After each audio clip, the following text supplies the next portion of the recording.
Hello everyone, and welcome to part 2 of 2 Tutorial Tuesday. If you haven't signed up for text alerts yet before our live streams, if you'll text the word live stream to the phone number 540-870-0726, we will get you set up so we can let you know before each of our free tutorials. And I have just confirmed that we are broadcasting over in Cookie Snack Attack. So originally, guys, when we set up, when we set up the StreamYard, we were able to broadcast directly into that group. And then apparently Facebook did an update and changed some of their technology, and that caused a problem in their communications. Hey everyone, caused a problem in the communications with the StreamYard software. So what has happened is Facebook has been made aware of it by StreamYard, but for the time being, I have to actually take that little bit of extra time in each video and share from our regular store page, Seriously Sweet on Davis Street. I have to share from that page over to Cookie Snack Attack. So it just takes a little bit longer when we get going, but we at least have an answer now as to what the problem is, because it just will not reconnect our group. Hey Camille, how are you? Hi Kat, so glad you're here. Hi Debbie, good to see you again. Hello. All right, I got my other Debbie friend here. How are you? So I hope everyone is doing well tonight. I'm zoomed in pretty tight because I want you to see the detail that I got on the fish in a bag cookie that we're doing tonight. So this morning we piped an outline and these two little ridges, and we left that to set up, and we piped the center section. After that was completely set up, I went back and did an outline and flood and filled in this area and then raised this area. So I zoomed in pretty far for you guys tonight, but I wanted you to see we got a little extra dimension and how that line actually works so that it looks like an actual bag that's been tied with a little fish in it, okay? So hello, Miss Myra. Hi, Cheryl. Hi, Sharon.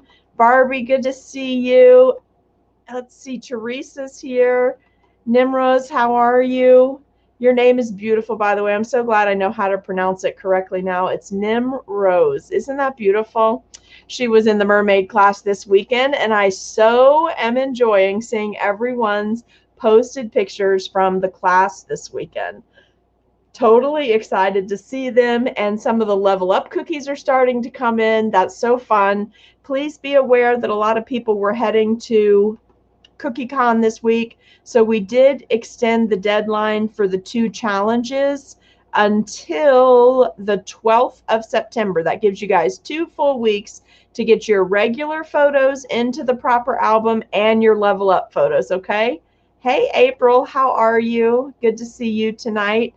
So I really don't think we're going to be very long tonight because we're going to do a refresher on stamping cookies. And the reason I want to go ahead and do a refresher is, hint, hint, you need to practice, especially if you were in the mermaid class. You have all of the skills to do this now, but please practice because you may need this for the fall and or the Halloween and the Christmas class. You may need this skill, so please practice. So I thought this would be a super cute cookie. Hey, Miss Cynthia, you sure did. We just got started. Okay, so silicone stamps. I've got a couple videos up on the regular store page about using silicone stamps, the clear ones, and prepping them. So I just thought I'd show you really quick. This one has already been prepped. I think you can tell being zoomed in this far that it has a dull look along the edges, the part that's actually going to imprint. Hey Harriet, glad you made it tonight. So the way I accomplish that is by using a brand new emery board that has never been used on anything else, and I just rough up the stamp.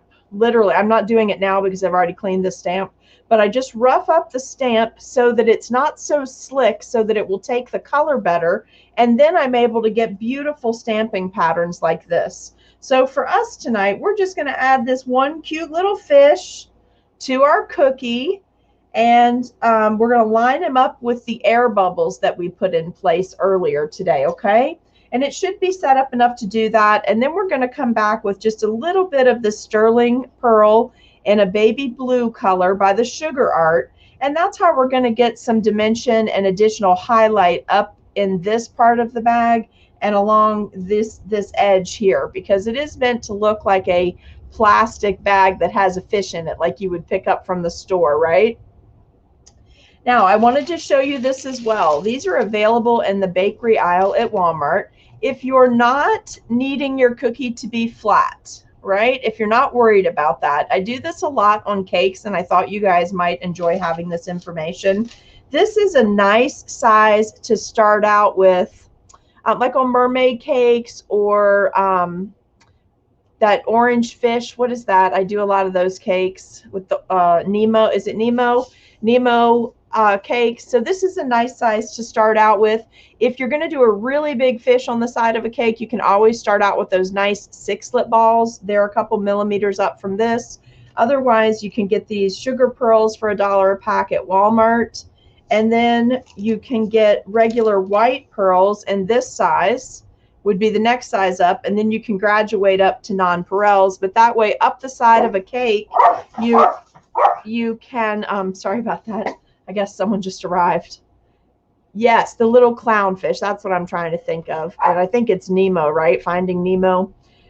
Hey, Becky, how are you? So you can do graduated white beads up the side of a cake to make it like air bubbles rising. So if you don't need your cookie to be flat or to be all strictly royal icing like we were doing this one, we did a wet on wet technique.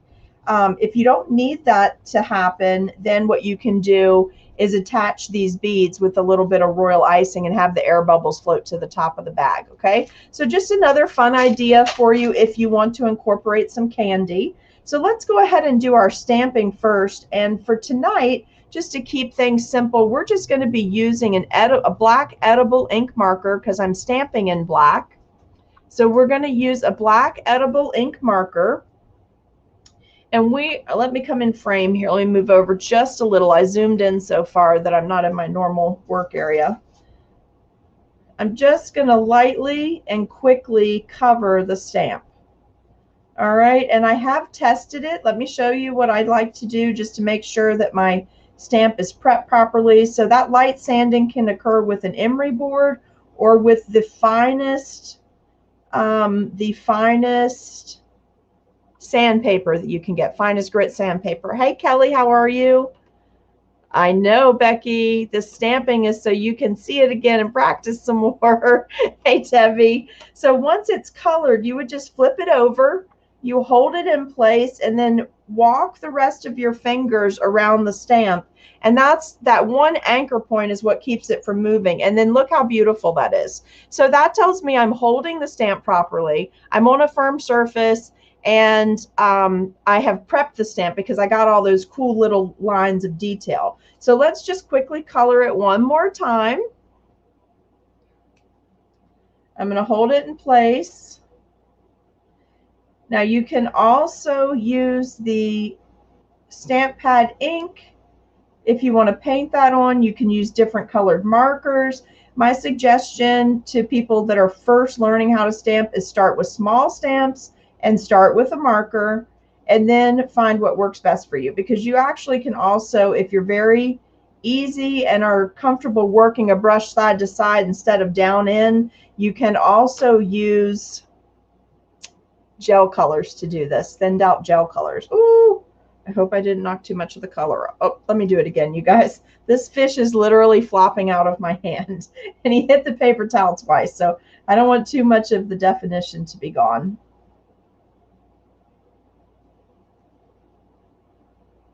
All right.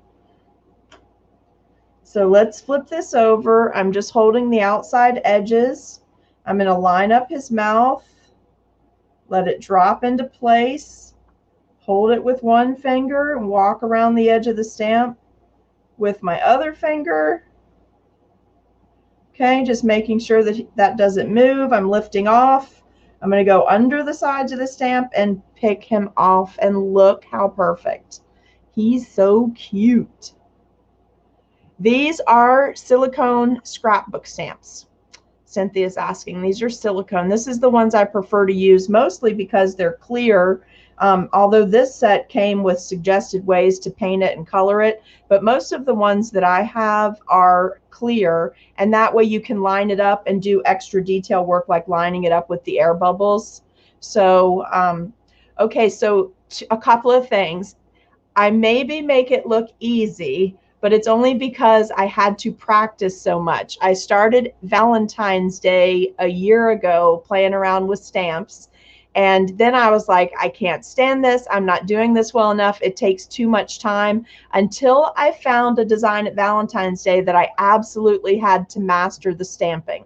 So let me give you this little word of advice. I found a design that I really needed to do the stamping because the airbrushing just wasn't cutting it, and I wanted it to be very vintage. So I actually bought 2 sets of the same stamp, and then I used some scissors, just sharp sewing scissors, and I actually cut notches all over the stamp so that it had gaps, because I wanted it to be very rough. It was supposed to look like a postage stamp on the back of a love letter for someone, and or a letter you would mail, like something from Paris. I forget what was on it, but it had some special handwriting with it. So after I got through those, I was like, oh, this is cool, because it was supposed to look messed up, so it didn't matter if I smeared it, right? It was postage. So my first thing was that I found something it absolutely made so much quicker, and I was able to get 2 stamps so I could really tear one of them up and not worry about having wasted my money, because I knew I wanted it to look very scraped up and scarred and vintage. So that enabled me to go back to it and do a little more sanding, because I was worried I was going to mess it up. The other thing that helped me, you guys, was switching over to using the emery boards, just these little fingernail files. I bought packages of these brand new at the dollar store. This is like the finest grit sandpaper you can get. So if it hasn't been used on anything else, it's no different than using fine grit sandpaper that you purchase. This really was a game changer on these little silicone stamps, because I could get it nice and evenly sanded. And that sanding trick, because it is silicone, ink tends to bead up on it. So if you don't sand them, then it just kind of makes little dots all over the stamp. So if you're seeing like lots of clusters, you're either putting too much color on or your stamp is not sanded. Now, I saw someone ask about using the rubber stamps. I don't use the rubber stamps. I don't even buy them anymore, because first of all, it doesn't work well for me being on a block. If your cookie's unlevel at all, you can't travel around the stamp with your fingers to make sure that it's touched, the entire design has actually touched down. Okay, so that was one problem for me. If you have them and you work good with them, that's fantastic. My suggestion would just be to not attempt those with anything that needs to be too detailed or perfect or lined up. The other reason I don't use those, they work just as well if you're stamping with them, but you can't see where you're lining them up in most cases. So I got a bunch of those in like the $2 bin at Michael's. I ended up pulling them off the block. So if you have them and you're not having any luck with them, something you could try, I pulled them off the block, I sanded them, and then I trimmed them very close to the design. And then I took a picture of the stamp and printed it out and had it sitting there so that when I was actually trying to stamp, I had a reference point to look at if I needed to line it up. That just really became way too much work for me. So that is when I switched exclusively to the silicone stamps. But if they work for you, do that, okay? And yes, this did come out very crisp. This stamp is great. Cheryl, thank you. Myra, you like this one too. Debbie's liking this one. Where's in shipping? Okay. When I use the edible ink, I treat the edible ink marker to do my stamping. I have a lot less problems. I treat it just like I treat it if I do writing on a cookie, right? When the cookie's done, I do a light dusting with a mixture of cornstarch and powdered sugar. And that way, if there's any moisture there, it kind of takes that off. Plus, that little light coating of dust on the cookie, if something gets a little temperature sensitive on you, that gives you one more layer, you know, a little bit additional time to where it's not going to stick to the bag. So I haven't had that problem, but I also do not ship cookies to anybody that I made them for payment. I've shipped cookies to people just as gifts, family, friends, things like that. I don't ship them for money. That's not something that we offer. So I would hate to tell you that it would be okay to do it until you test it, not knowing where you live, the humidity where you live, with the humidity and heat where you're shipping it to, those kind of things. You just have to take all that into consideration. Debbie, what was the trick? The ink pen trick or the sanding trick? And are you loving it now? Hey, Sally, how are you? I really like this. I really, really like how this looks, and it's so cute. And we learned a trick on, let's see, back in the springtime, I did a flower cookie. Hey, Judy, I just wanted to say hi. Yeah, it does. I'm sure it does. This is an edible ink marker, and this, we know these dry super fast, right? So these actually, you can get them in a pack with a whole bunch of different colors in case you want to stamp in a color, but they're all edible ink. The ones I have are Chef Master or just this generic brand off Amazon. So, you know, take that into account too. I like the marker with the brush tip. It works great for me. I have tried several times, really tried to use the stamping powder from Amerimist. The trick for that or Americolor, the trick for that for me is actually leaving it out so that it dries out a little bit before I start painting the stamp with it. Otherwise, it's just a little too much liquid for me. All right, so let's get in here and do a little bit of dimensional work. Hopefully those tips will help you out and encourage you to just try it out and see the sanding. Yeah, the sanding makes it work. So if I didn't finish that full thought earlier, what you actually do when you're prepping your stamps is sand them and then wash them, let them completely dry, then color them with your edible ink marker so that all the little tiny pieces, if you've made any like, you know, just like any fuzz or anything, then wash it, let it dry, then do your ink, then stamp it on a paper towel, right? Like this. You can see I've tested this several times. So that told me it was taking ink in all the detailed areas. So here you can see when I stamped, it didn't take the ink quite as well here. So I washed it, resanded, came back here. This one looked great. And then we were ready for tonight. You can see this one's perfect. So, you know, it's going to just take a little bit of time. Let's see. Find it easier to use stamps over stencils and airbrushing. Well, I'm not going to say it's easier because you know I love airbrushing and the things you can accomplish with airbrushing. There was just certain things like that design I needed to do for that couple at Valentine's Day that just really couldn't be accomplished with airbrushing and stenciling because it was very small and it had a lot of little detail areas. So that's what actually sent me back to the stamping again, because honestly, I had kind of thrown the towel in on it. I just could not master it. But a couple more runs at it and realizing I wasn't quite prepping my stamp enough, and then it made all of that really easier. And I don't buy the blocks either. I find it much easier to put my stamp into place, hold it, and then use my fingers to walk it in. The other trick I shared with you, hold on one sec. The clear acrylic, no, I don't, Harriet, because then if your icing dries unlevel or you have a crater or something like that, you can still make this work on a cookie that's not perfectly level because you can travel your fingers around on the stamp to hit all the areas. But if it's on that stamp block, you don't have the give of the stamp like you do if it's loose. So that doesn't mean it doesn't work perfectly for other people. The other thing is, remember to flip your cookie over. If you have a recipe that has baking soda, baking powder in it, and you get that little bit of lift in your cookie, a lot of people, when their cookies come out, they take the time and they flatten the cookies while they're hot with the spatula, which is great. But if you're making, you know, 300, 500, 600, 1,000 cookies, you're not going to individually flatten those cookies. So if you need something, if you need to do that many and you want it to be level, flip the cookie over before you start stamping. Just take that into consideration in your planning process. Know that your final design is going to be flipped over.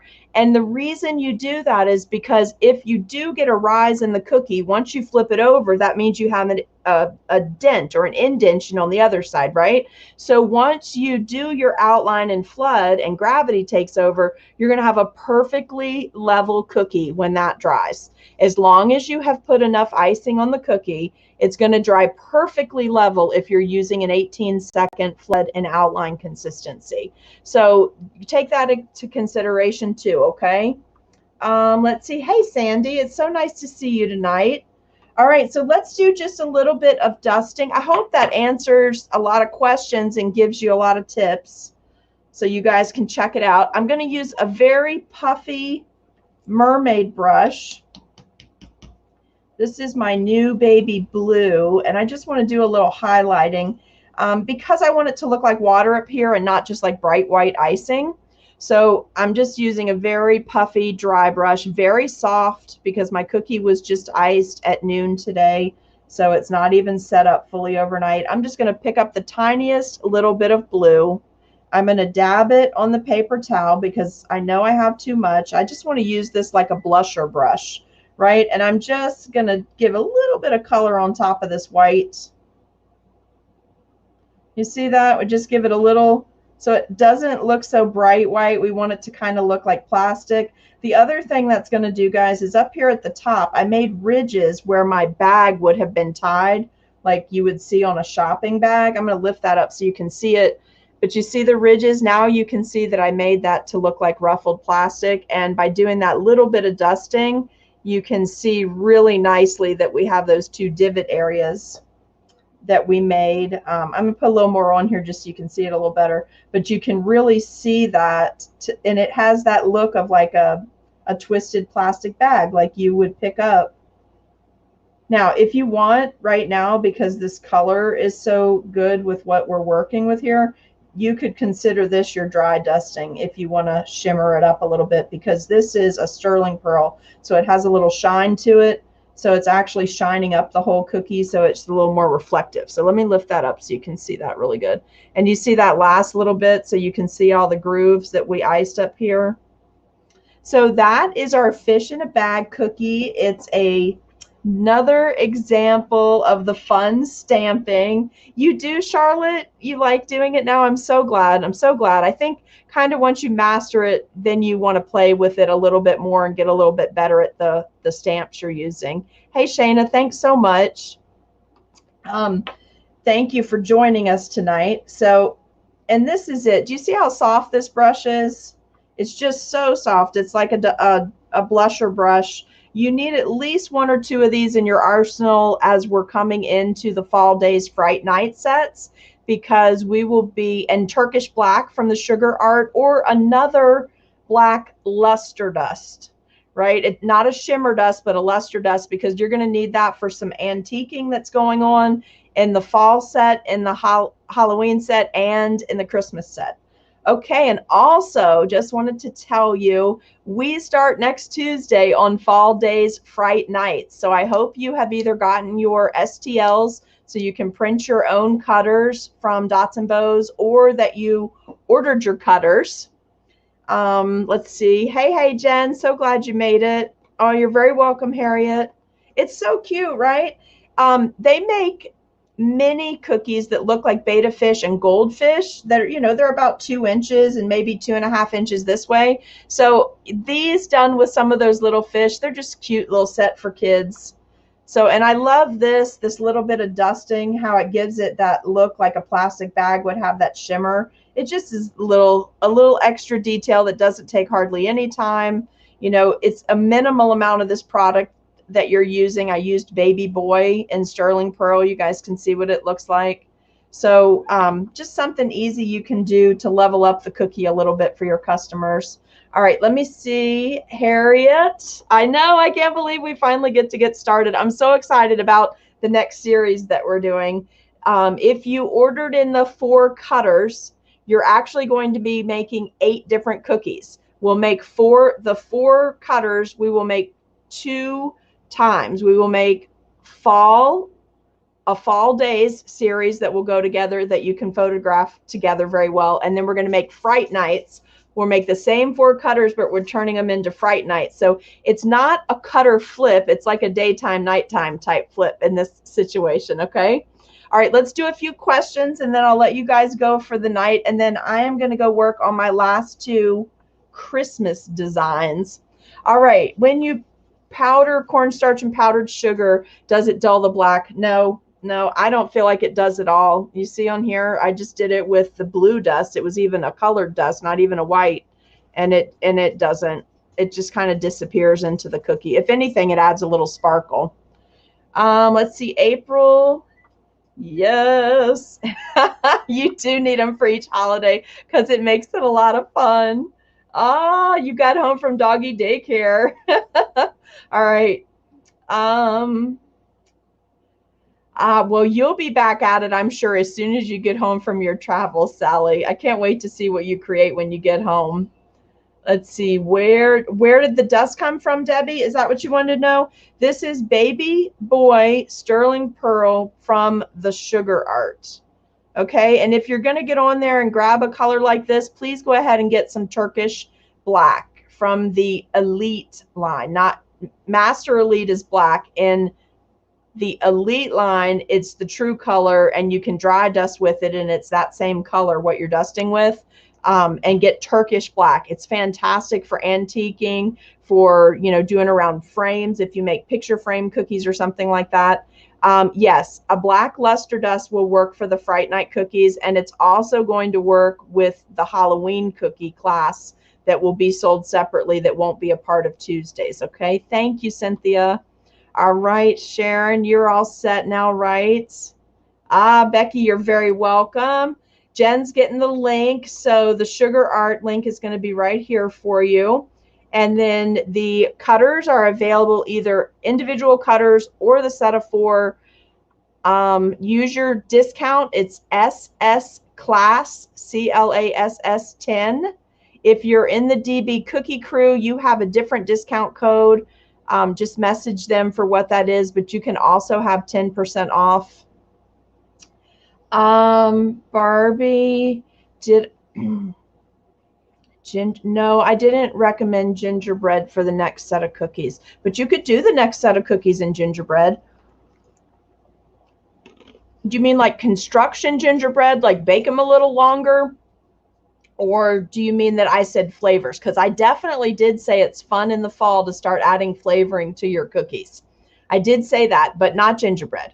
If I wanted to do gingerbread, I'd save it for the Christmas cookies that we're going to be doing poinsettias and things on, because people expect that taste at that time of year. Yeah, Jen, you and me both. You too much with Sugar Art, too much with Bake-El, right? I wonder if they appreciate all of us. Oh, are they? Somebody check that out, and if they're having a sale at Sugar Art, paste it in the group. I would love to see that. Pumpkin gingerbread would be amazing. Now I could see that, because you could do pumpkin with some nutmeg or allspice, so it would tone down the gingerbread specific flavor a little bit with the pumpkin. But my thoughts were like maple toffee, and apple, because apples are so popular in Virginia this time of year. I was thinking like a spiced apple. A maple cookie with maybe toffee bits in it would be fun, because the Halloween cookies, they don't have to be perfect, because we're going to rough them up. So they don't have to be exact, okay? Let's see if we have yeah. Okay, it might have been Bake-El. It might have been Bake-El. And then those brushes last week were on sale. Those cool brushes, those were on sale again. The first time. I never saw them on sale before that. So whoever posted that link, thank you, because I grabbed a couple sets at 30% off for Christmas presents. So that was nice. All right, Jen is saying Sugar Art's not having a sale right now. And yes, Shana, D&B has a sale on Fridays where it's buy 3, get 1 free on cutters. So you guys do the math and see if that works out to be a better price for you rather than just taking the 10% off. Okay, Camille, the link is above. I think Jen put the link in the Facebook page for Dots and Bows. dotsandbows.com. It's a cookie cutter company, and you'll go to like the special buys and it'll say Seriously Sweet. It has all of the class cutters they've ever made for me in there. You're going to be looking for the set that is Fall Days, Fright Nights, and there's 4 cutters in the set. All right. And you don't have to get all 4. You don't have to get any of them. If you want to hand cut your cookies, you can do that. They also have the set with STL files if you can print your own cutters. It's just a lot of people repeat the cookies multiple times. So hand cutting is kind of out for them. They don't want to mess with that. And then brushes. What brushes, Jen? What brushes, hon? Yes, so there is a link. Is that one, Jen, is that link specifically just to the Ghost Scarecrow cutter?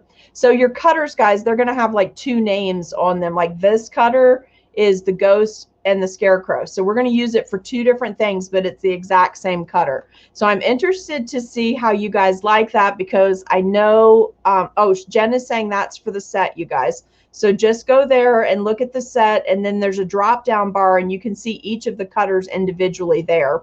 So I'm interested to see if you guys like having cutters designed specifically for 2 uses like this. And in this case, I specifically did that because some of you said, I want full-on Halloween, and some people said, I don't do Halloween. So I wanted you to have both so that you could use the same cutters and either do them 2 ways, or at least all of you could do the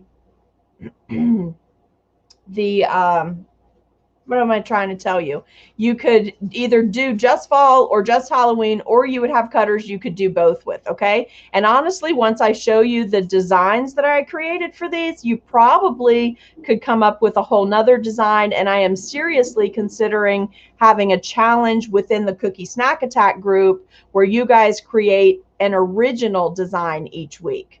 So when you bake cookies this time, definitely bake more than what you would need to just do one version of each cookie, okay? Because I am seriously considering doing that challenge within the group so that somebody will win a free admission to the Halloween class that will be sold for October, okay? All right, well, I think that's it. Let's see, hold on one sec. I see a message from Kathy. Icing Inspirations is having buy 1 cutter, get 1 cutter free.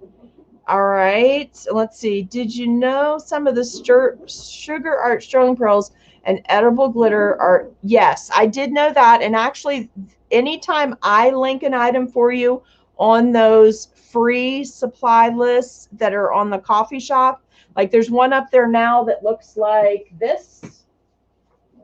So anytime I put sheets up like this, if you see Sugar Art pieces on here, that is all purchased straight from Amazon. The only time I link you to an outside company, because I'm always trying to take shipping into consideration for all of you and keep the cost down, like getting more things from one place and less shipping. So I figure 50 cents higher on the base of the product is not really a big deal compared to having to pay a $9 flat rate shipping fee with somebody. So if I can get it for you on that list through Amazon, anytime you see something on there, it is an affiliate link through Amazon. If the link takes you off the Amazon page, it means it's not on Amazon. They don't sell on Amazon. And that is just for you to take a look at it and then decide maybe if you want to have a substitute item or not, okay? So excited. I am super, super excited that we start next week with Fall Days and Fright Nights. We will be doing, they might not be as intensive as our Tiki Hot series over the summer, in that there may not be as many things to create in royal icing transfers and sculpting, but they are definitely multi-medium cookies. It's going to be mixed mediums on there. So have a little fondant. I know most of you have that. Have your wafer paper handy. There's just a lot going on with some of these cookies, and obviously you're going to want to have all the tools in your toolbox or your arsenal ready to go for the challenge cookies, okay? All right, well, thank you for joining me tonight. I know April fall cookies, my total favorite. Listen, I have to tell you, I really loved the mermaid class this past weekend. I love doing beach cookies. I love using those colors. But when I cleaned up everything today, I literally laid my extra colors out and I was like, all right, that's going beige, that's going taupe, that's going light teal, that's going turquoise, that's going sienna red. It was like I was changing I was going to reuse all my icing and add additional coloring and get set for Fall Days Fright Nights. So make sure you have a red that you can use for blood. I don't care what red it is, whatever red you want to use for blood. You need that Turkish black.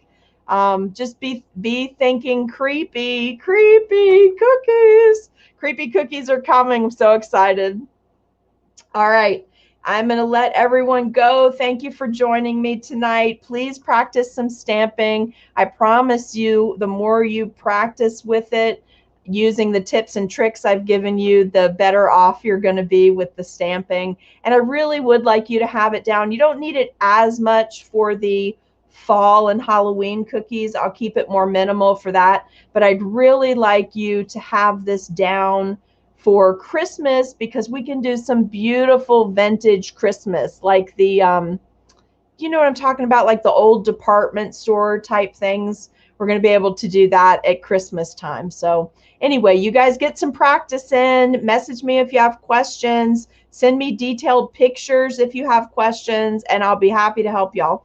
So thanks so much. Thank you to everyone that joined us in the mermaid class and bought the mermaid box. You guys, between that and the 2 super large cookie orders I had, you gave me a fabulous August, which is normally the worst month of the year, and you guys just had me busy and hopping all month. It was great. So thanks so much. Everyone have a good night. Be well, be safe. Bye.